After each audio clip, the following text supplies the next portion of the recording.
Hi, welcome to Cooking with Cori. I'm your host, Chef Cori Dern, and I'm also a proud media spokesperson for Foodland Ontario. And today's Foodland Ontario recipe is absolutely delicious, simple, and will put a smile on your face, not just making it, but eating it.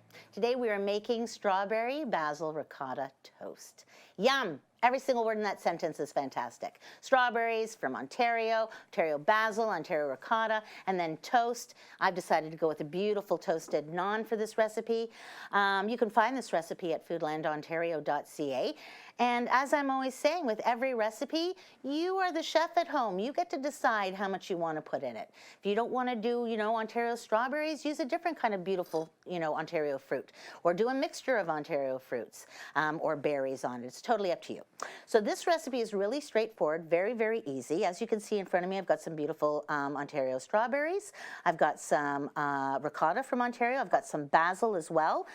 Some salt and pepper already ready to go. I find that having salt and pepper together in a bowl as a chef, just ready to go, is always very handy, very easy. It helps me get through a lot of recipes because I've got my blend already ready to go. And then some absolutely lovely Ontario honey. I love the many different kinds of honey growers we have here in Ontario, and our honey is just chef's kiss. So let's get to the strawberry, shall we? I want to talk about the best way that you can handle strawberries when you are cooking them or using them fresh, or if you're going to make a strawberry jam or preserve. The strawberry, you want to always wash it.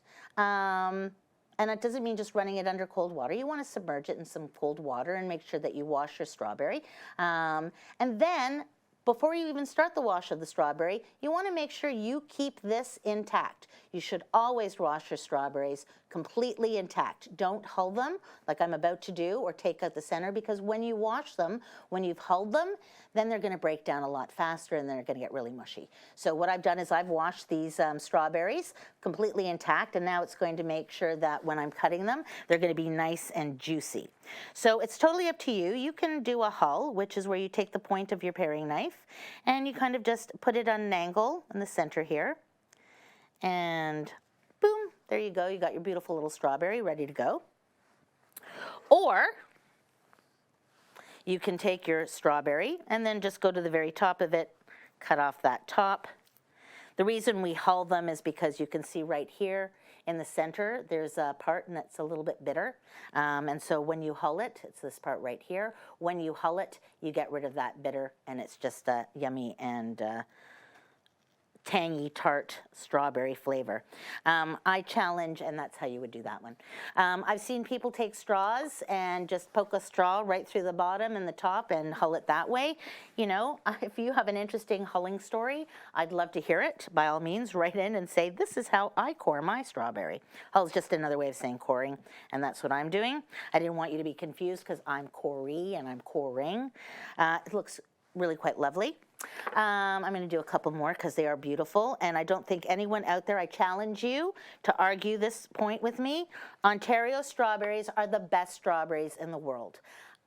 I'm hands down, I'm like knocking my knife off my cutting board. I'm like determined to say Ontario strawberries are the very best strawberries. You could do a blind taste test, any strawberry, any else in the world, and an Ontario strawberry, and I guarantee you, the person tasting it is going to say the Ontario strawberry is the best. They are sweet, they are juicy, they are just perfection. So what I'm going to do now is I am going to cut my strawberries, and I like to do them both ways, but for this I'm going to just cut them this way, nicely thinly sliced, not too thin. I don't want them paper thin, but I want them thin enough that when I put them on my lovely ricotta and basil, that it holds its shape, but it's also easier to eat. So I would say this is a nice thin slice. I'm going to just put them on my plate for now while I'm cutting them. You can use a chef's knife, you can use a paring knife, whatever makes you happy. I'm going to use my chef's knife because I like that, and I also like that when I hull it or core it, I now have a nice flat surface that I can run the blade of my knife down to make sure that it's not rolling all over my cutting board, and I don't hurt myself while I'm cutting my strawberries. This is, I think, the most common way to cut them because they have that really pretty shape. I'm going to say whenever I do a salad I like to cut them this way. I think they look pretty cool this way. But for the sake of this recipe, I'm going to keep them nice and uniform and just cut them down. And resist the temptation to just start, mowing down on these because they're so tasty. Awesome. And there we go. And maybe one more for good luck. And like I said, you could use any knife you want, whatever knife you're most comfortable with.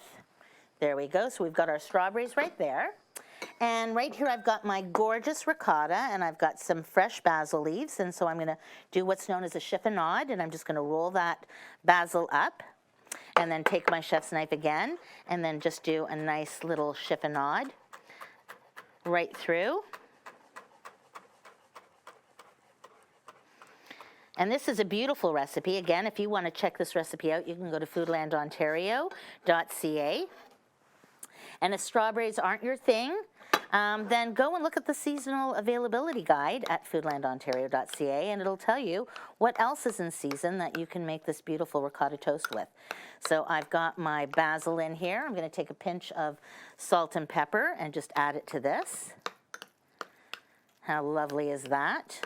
And now I'm going to take my toasted naan,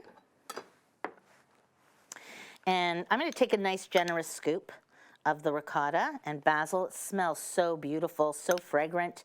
I know that the sweet basil is just going to give that tang a next level flavor.